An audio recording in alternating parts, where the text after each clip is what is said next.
his recommendations shall appear in our next magazine. Thank you very much for coming all the way from Lahore to tell us your valuable thoughts on this important subject. Ladies and gentlemen, this is the time we have made for leg stretch, but we may continue, and after the leg stretch, the program has been that our chairperson will address. May I request our chairperson to come and address the gathering? Unless we may go for a cup of tea and come back again. And again, here we have 4 speakers after the leg stretch. Bismillahir Rahmanir Rahim. Honorable Consul General of Indonesia, respected guests, ladies and gentlemen, Assalamu alaikum and good afternoon. My colleagues and I at the Karachi Council on Foreign Relations wish to warmly thank all our guests and our eminent speakers who made time today for our seminar on global warming, climate change, and its effects on the water resources of Pakistan. A lot of what I'm about to say has already been said by the speakers who have been talking before me, but since I have made this speech, I'm going to read it anyway. The topic of our seminar is one that has now assumed existential importance worldwide, as the future of our planet depends on the corrective measures that need to be taken in this regard. As you might know, the term global warming was first used in 1975 in a science article by Wallace Brooker, a geochemist at the Columbia University. Almost 50 years ago, he predicted that we are on the brink of a pronounced global warming. Global warming describes the long-term warming of the planet resulting from the devastating effects of the human activity of emitting greenhouse gases, primarily from burning of all forms of fossil fuels in power plants, in vehicles, in industries, and in buildings.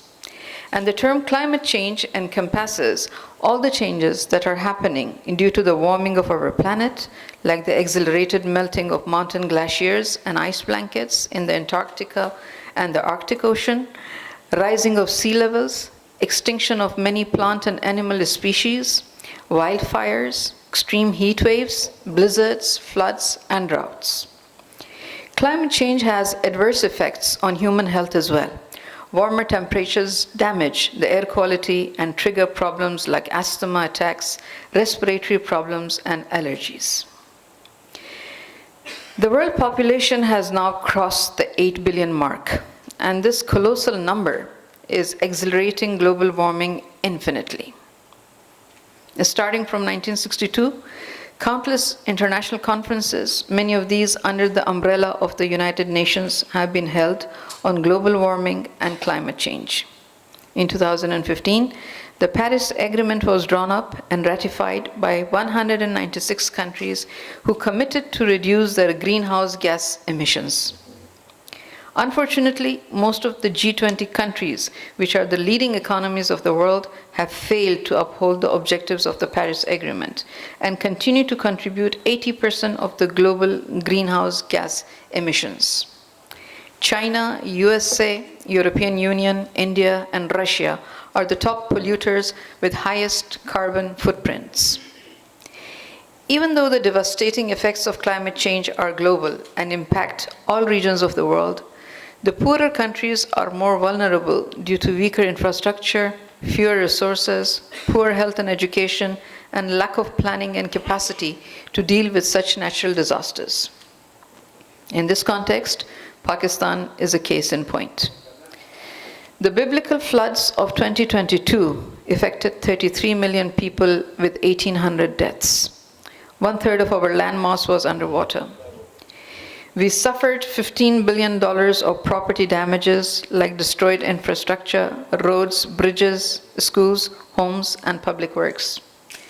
An even larger amount was lost in economic activities, with millions of acres of agricultural land destroyed and millions of livelihoods shattered. This flood was recorded as the worst in our history and one of the costliest natural disasters in world history. An international aid conference was held in January this year to mobilize support for post-flood recovery and rehabilitation in Pakistan. More than $9 billion were pledged. Accurate data on the realization of this pledge is not easily available, but we have not really seen much of this promised money actually flow in. So the lesson for us is that we must find our own solutions and fortify ourselves against such disasters in future. Although natural calamities cannot be averted, but there are many science-based actions that can improve our climate defense. Early warning systems using weather data can alert authorities to evacuate people in time.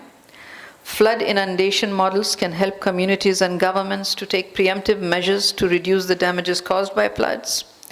Building more and more water storages, restoration of wetlands, reforestation, cultivating mangroves, investing in better and more resilient types of seeds and crops, offering insurance schemes to the small farmers and businesses, and basically adopting the global best practices can all help us to deal with such calamities with a greater level of preparedness.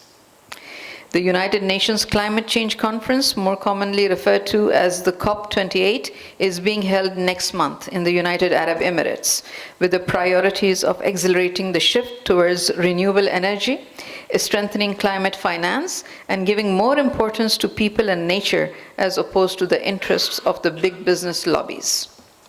COP28 presents a critical opportunity for course correction and for putting the world on a more sustainable path by accelerating climate action. Today's discussions by our experts and the recommendations that will be shared will surely add a lot to our knowledge and generate greater awareness and a collective resolve to do whatever we can to stop the destruction of our habitat. I'm grateful to all of you for participating in this seminar and showing your love and care for our planet. Ladies and gentlemen, thank you very much.